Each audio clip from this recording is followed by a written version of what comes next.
Rambutan pa. Sayang. Nasali yung ano, ilaw. Hindi nakakain na yan. Ayan, Yan pa. Ito pala yung nakuha ng ate ko, rambutan, tagbunga na dito sa amin. Ayan. Diyan meron pang pungpong.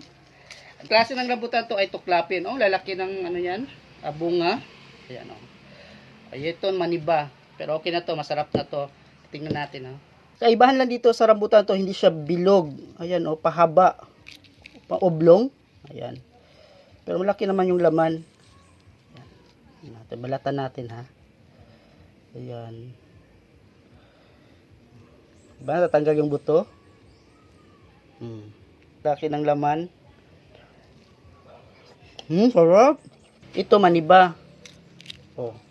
Ba? Tuklap. Yan. Sarap. Ito yung green.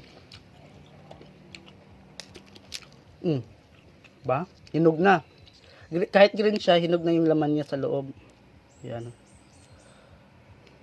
Yan. Ang laman. Ba?